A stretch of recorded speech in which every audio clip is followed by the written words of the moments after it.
Hello student, we continue the chapter Electoral Politics, class 9 Political Science.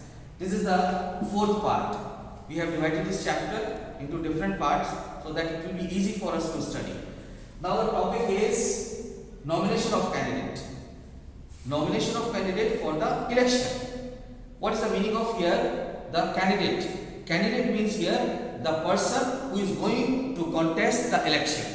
Now, I would like to explain here about the candidate. We can find two types of candidate here generally. One type of candidate is who belongs to a particular party.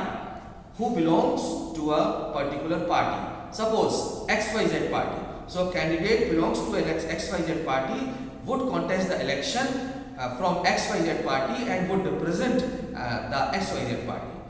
So, it would be called, the situation is called that a candidate belongs to a party, that candidate is a party's candidate. Second type of candidate we can say that is independent candidate. It means the candidate does not belong to any political party. The candidate contests the election independently. So, here before election, candidate from different political parties or as an independent candidate, they file their nomination. Nomination is kind of that they give their consent, they give their approval, they give their application, they apply for that as a candidate to contest the election. And some conditions, some norms they have to follow, like they must have completed the age of 25 years. Please remember that the age to cast and vote is the person should have completed the 18 years of age, that is for 18 years. But here to contest an election, the age is given, that is 25 years of age. So candidate must have completed the age of 25 years. Then party ticket. Party ticket means that a candidate who is going to contest the election from a political party, that party is going to nominate that candidate. The party is going to propose that candidate from its side. Means the candidate is going to represent the political party. That is called the party nomination or party's ticket, that a person is representing a political party. So that is party ticket is given and candidate has to fill the nomination form. Nomination form means a form a candidate is supposed to fill in which all the information about the candidate is given regarding his or her educational qualification, his or her that wealth and all the responsibilities and other information, any legal information or any criminal case pending against him. So all the information that address proof and all the information the candidate has to give in that nomination form. Then after filling that nomination form, he would complete this formality and all the details are given. Then a candidate must have to deposit a particular amount, that is called the security deposit, and it is compulsory because it is deposited as a security. Then election campaign starts.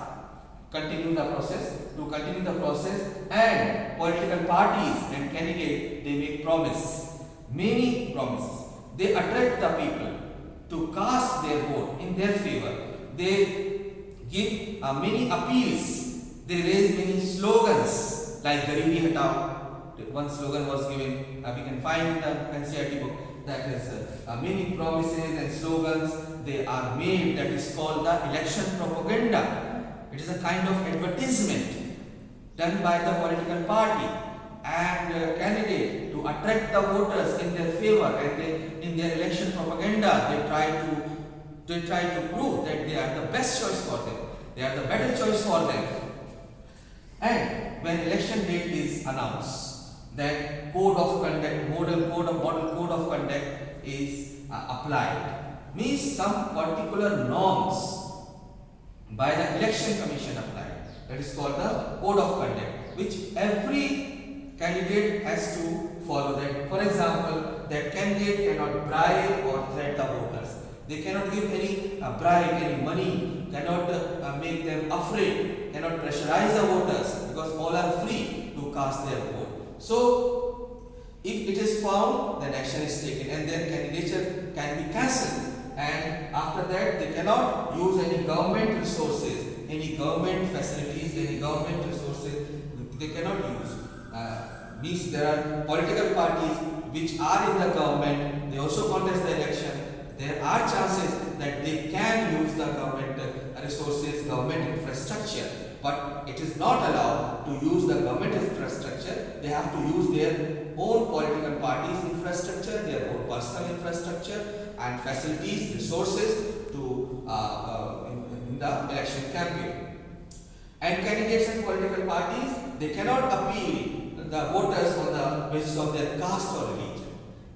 No caste and religion issues should be raised in the election campaign, so that the candidates cannot use this religious sentiment to attract the voters. And there is also a limit given about the money, how much money candidate can spend. That is 25 lakhs for Lok Sabha election and 10 lakhs for the Legislative Assembly election. And candidate also cannot use the place of worship. No religious sentiments, no religious properties, and no religious symbols and any other things which are related with religion can be used in the election campaign. That they have to fairly propagate about their policies, about their programs, what they want to give to the people, because they make promises to the people. If their party wins the majority, they would come in the government, they form the government, they would do for the people, and that would be for the benefit of the people. And after that, polling starts. Certain polling booths have been formed in a different locality which are accessible easily by the voters. Either it can be in a school or any government building, or in which is accessible place for the voters. They can go there, voters can go there. There is a voters list, voters can find their name and they can cast their vote. There are certain presiding officer and other staffs that they are available in that polling booth. They help the voters to cast their vote. And how the vote is cast? Previously we find there were ballot papers. There were ballot papers which were used, and on that ballot paper what we find, the name of the person, name of the candidate, and the symbol, party symbol or the symbol which is allotted to them. So voters would have to cast their vote through the ballot paper. But now we find that electronic voting machine (EVM) has come in the practice. So there is a screen on that machine. All the symbols, they appear there. Voters would have to push the button in front of that, or they have to cast their vote. So after casting that vote, all the ballot boxes either or the EVMs, they are taken to the particular safe place, and counting of vote starts, and the person, the candidate who gets the maximum votes after counting would be declared as the winner from that particular area or constituency. So this is the system how the election takes place in our country, whether it is a legislative assembly level, whether it is a Lok Sabha level. This is the entire procedure. And there is a particular very important organization or body in our country which is responsible to conduct the election, that is the Election Commission of India. And the work of Election Commission of India is to conduct the free and fair election in our country. So all the work of the election that is conducted by the Election Commission of India, whether the nomination of the candidate and the counting of votes and just looking after the EVM and declaration of the winner, each and every work that is done by the Election Commission of India.